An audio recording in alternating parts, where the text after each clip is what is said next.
Shalom, para sahabat insani yang dikasihi Tuhan. Selamat berjumpa kembali melalui channel Renungan Rohani Insani. Inspirasi Sabda Allah hari ini, Senin 10 Mei 2021, dalam Pekan Paskah yang ke-6 bersama Pastor Stefanus Chandra yang sedang bertugas di Paroki Santo Clemens Mandonga, Kendari, Keuskupan Agung Makassar.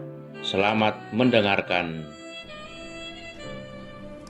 Shalom Bapak Ibu, saudara-saudariku yang terkasih dalam Yesus Kristus. Selamat berjumpa lagi dengan saya, Pastor Stefanus Chandra, dalam Insani, Inspirasi Sabda Allah hari ini, channel renungan yang sama kita cintai ini. Adapun tema renungan kita pada hari ini, tanggal 10 Mei 2021 adalah Saksi Yesus. Mari kita awali permenungan kita dengan sebuah doa singkat. Dalam nama Bapa dan Putra dan Roh Kudus. Ya Yesus yang baik, terima kasih Engkau mengangkat kami dan menjadikan kami saksi-saksi-Mu bagi kehadiran kasih cinta dan penyelamatan-Mu. Kemuliaan bagi-Mu bersama Bapa dan Roh Kudus, Allah memerintah, kini dan sepanjang masa. Amin.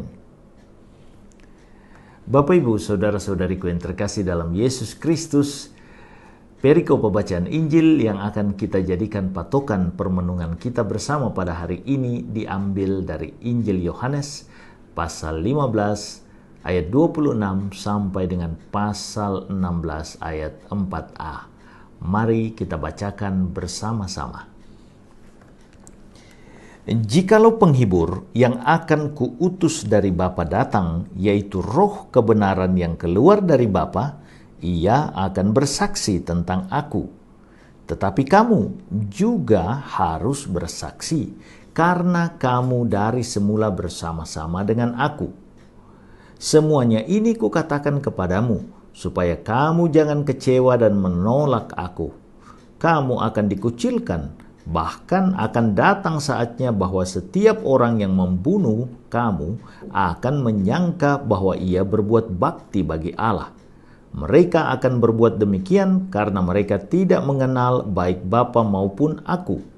Tetapi semuanya ini kukatakan kepadamu, supaya apabila datang saatnya, kamu ingat bahwa aku telah mengatakannya kepadamu. Demikianlah Injil Tuhan. Bapak Ibu saudara-saudariku yang terkasih dalam Yesus Kristus. Bacaan Injil kita dengan jelas pada hari ini dan pagi ini menyatakan bahwa terdapat dua saksi Yesus.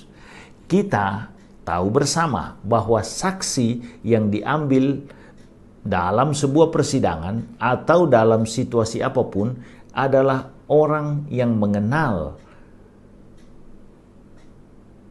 dan orang yang mengetahui secara dalam orang yang akan diberi kesaksian. Saya mengenal Bapak Ibu misalnya, saya bisa bersaksi. Oke, saya tahu orang ini dan menurut saya orang ini baik. Mengapa? Karena saya mengalami 1, 2, 3 dan seterusnya. Dan persis Yesus mengatakan dengan jelas, satu, bahwa yang menjadi saksi dirinya adalah Roh Kudus, penghibur yang datang dari Bapa. Karena apa? Ia bersama Bapa dan ia bersama Yesus. Karena ia telah bersama-sama dengan Yesus, bersama-sama dengan Bapa, ia pasti mengenal Yesus, anak. Maka bersama-sama penting sekali poinnya. Yang kedua, para murid ditegaskan oleh Yesus. Mereka telah hidup bersama dengan Yesus. Mereka mengalami Yesus, maka mereka bisa bersaksi tentang Yesus. Kebersamaan, pengalaman bersama-sama sangat penting. Layaknya Roh Kudus, para murid juga mengalami dan menjalani hidup bersama dengan Yesus sejarah. Para murid akhirnya sampai pada kristalisasi iman bahwa Yesus adalah Allah sendiri. Dan persis iman para murid ini adalah sebuah tantangan bagi iman Yahudi.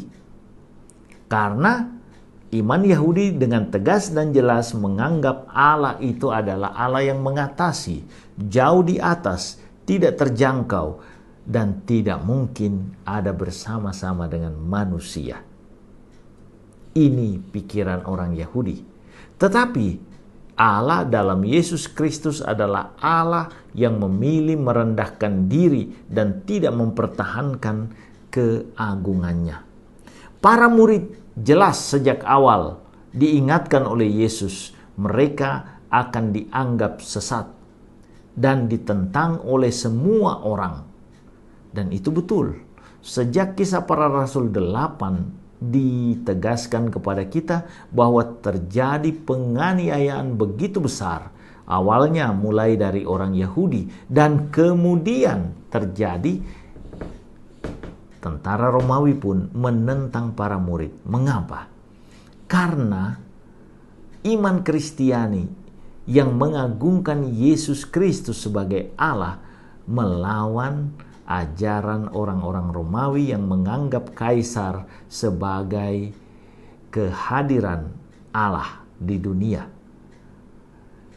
Kaisar dipandang sebagai Pontifex Maximus, jembatan utama menuju kepada Allah. Dan persis iman Kristiani berbicara sebaliknya, menentang itu. Yesus adalah satu-satunya jalan. Maka kemudian kita tahu dalam sejarah penganiayaan besar dan sungguh di luar kewajaran terjadi sampai tahun 325 Masehi saat Kaisar Konstantinus mengeluarkan yang namanya Edik Milan yang melarang penganiayaan terhadap orang Kristiani tanpa persidangan. Walaupun sudah keluar Edik Milan, tetapi di beberapa tempat penganiayaan tetap terjadi. Orang-orang Kristiani boleh bebas nanti pada tahun 390 saat Kaisar Theodosius, cucu dari Kaisar Konstantinus, mengumumkan bahwa Kristen adalah agama negara. Bapak, Ibu, saudara-saudariku yang terkasih dalam Yesus Kristus, bagaimana caranya selamat? Jelas, Yesus mengatakan dengan tegas, yang setia sampai kesudahannya akan selamat. Artinya apa? Kita ditantang untuk stick, tetap bersama dengan Yesus apapun yang terjadi. Dan persis kesetiaan menjadi ukuran utama bagi keselamatan kita. Kesetiaan itu saat mana kita lakukan? Saat kita bertindak, berbuat dalam kehidupan harian kita yang nyata. Maka Bapak, Ibu, saudara-saudariku yang terkasih dalam Yesus Kristus, sangat penting bagi kita untuk melakukan ajaran-ajaran Yesus. Mulai dari cara kita berpikir, cara kita berbicara, dan cara kita bertindak. Kita dipanggil untuk menyatakan bahwa kita memiliki kualitas hidup sebagaimana yang dituntut oleh Yesus karena kita pernah bersama-sama dengan Yesus. Kita adalah saksi-saksi keberadaan Yesus di dunia ini. Melalui diri kita, orang lain harus makin mengenal, mencintai, dan tertarik untuk merangkul dan menerima Yesus. Tuhan Yesus memberkati. Ya Yesus yang baik, kami bersyukur kepadamu, Engkau menjadikan kami saksi-saksi hidup di dunia ini akan kehadiran-Mu, akan cinta dan keselamatan-Mu. Bantulah kami untuk selalu setia kepadamu dalam situasi apapun. Engkaulah Allah kami, kini dan sepanjang masa. Amin. Tuhan beserta kita. Berkat Allah turun melimpah atas saudari-saudaraku, Bapa, Putra, dan Roh Kudus. Amin. Terima kasih saudara-saudariku yang telah mendengarkan Sabda Allah. Saya, Pastor Marcel Lolotandung mengucapkan berlimpah terima kasih kepada Pastor Stefanus Chandra. Semoga Pastor bersama dengan segenap umat di paroki senantiasa diberkati Tuhan dalam setiap aktivitas dan pelayanannya. Amin.